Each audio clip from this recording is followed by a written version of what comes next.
cute one. Oh, with wires. It was a rehearsal. Okay. Sorry, Gabby. No problem. We were in such a hurry when we arrived. I'm not in a hurry. No, I know, you're great.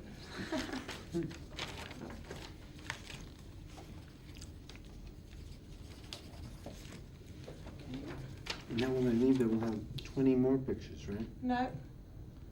And I'll be rushing. I saw the film with the Deconstructing Harry in Venice, and also the other one, Wild Man Blues, and you say in the other film at the point, people who wouldn't pay a dime for seeing your movies are going crazy to take your picture. So what do you think, why is that? Seeing you now. The same people who wait outside for the autograph for 5 hours if I'm in a building do not necessarily come to my movies. They are autograph fanatics. They have collections. They do not necessarily see my movies or anybody's movies. They see some movies, but these are pictures cut out of magazines, and this is true. But it belongs to your, or it comes with your profession, you think? Yes. Yeah. When I saw the films, the two films, I thought Wild Man Blues might be a sort of reconstructing Woody in order done for people who mistake you as the person you appear in your own movies. Was it done?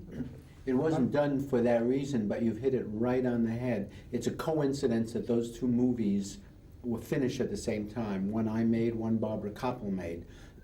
Because many people, when Deconstructing Harry came out, thought, this is my life. But it's not my life. My life is in Wild Man Blues. It's Harry's life. Harry is crazy. I'm a little crazy, but not like Harry. Wild Man Blues is more my life. It shows me and Sun Yi at breakfast, on an airplane, backstage at concerts, at my mother's house, and you see that I live a pedestrian life. I mean, it's a normal kind of life. Harry, you know, if I lived Harry's life, I'd never have 5 minutes to make a movie. I mean, But in a way, you show Harry at the end. He's a writer who deals easier with art than with real life. Does it come true with you as well? Yes.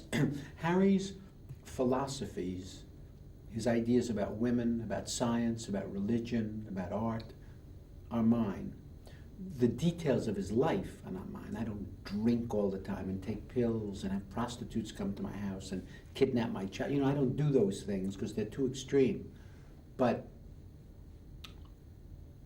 the philosophy that Harry expounds is mine. I do feel that I, like Harry, am more at home in art than the real world. And I think if you stop the average person, you, person on the street, anyone, me, we are all more at home and would prefer art to life.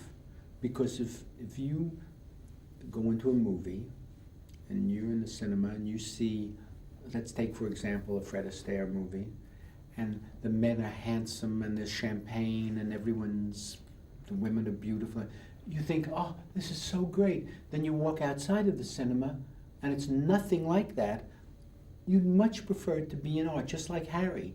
The difference is Harry's crazy, so Harry stays there. You leave the cinema and I leave the cinema. We go in the real world and do the best we can.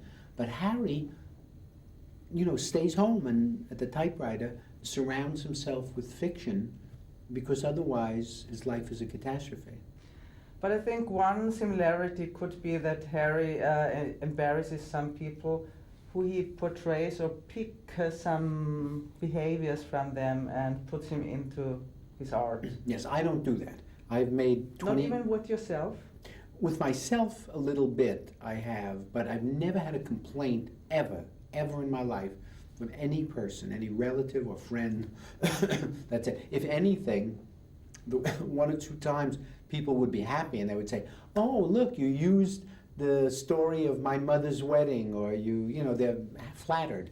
but no one's ever said to me, oh, what did you do? That's my life, it's my, never.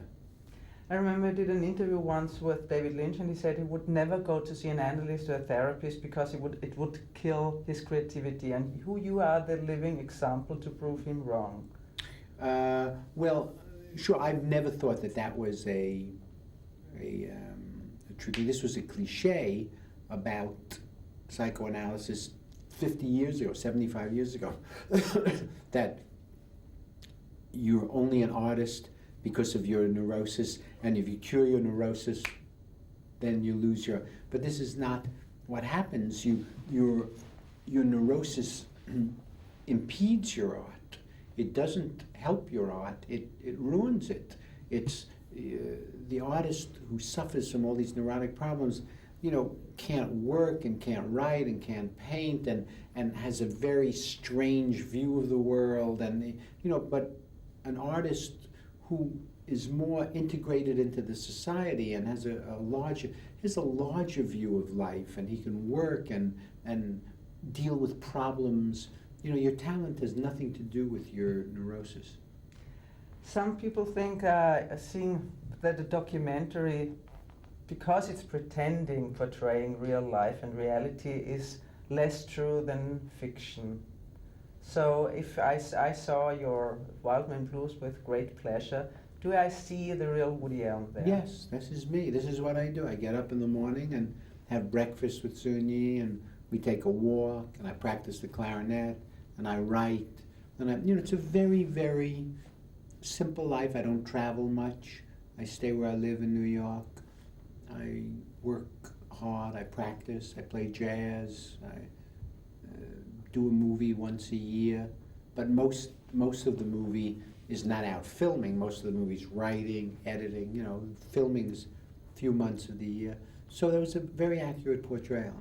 It was also great fun for me to watch how you react to fans and also to interviews, to some of them. Well, there were so many fans that you couldn't believe it. It was hilarious. This was not the real world to me. When in New York, when I walk down the street, I do not have 100 people taking my picture. But in these cities, that's what happened. And there's also one line I remember when you say to a lady who makes compliments to you, you say, yes, don't stop, and it's lonely at the top. Yes, well, it's so, these people are so nice. They say, oh, we love you, we love your movies, well, you're such a genius. And what I want to say to them is, oh, keep saying it. Don't quit now. I'd like to add some things. Now, when I was asked the last question, there's also in Deconstructing Hair, which is of course not you, but I think heaven and hell doesn't exist for you as a concept for being Jewish, and Christmas also. But there's Christmas coming up. Do you plan to do something especially for Christmas, or is it? Well, Christmas is a reality. Christmas, I understand. It's a holiday that certain people celebrate. It's a religious holiday in origin, but now it's gotten to be almost an institution. Heaven and hell is, fantasy. I will, give people Christmas presents because I love them. And I'll be in Paris as part of this promotional tour at that time, and at the hotel, and we'll celebrate Christmas that way. Okay, thank you. Thank you.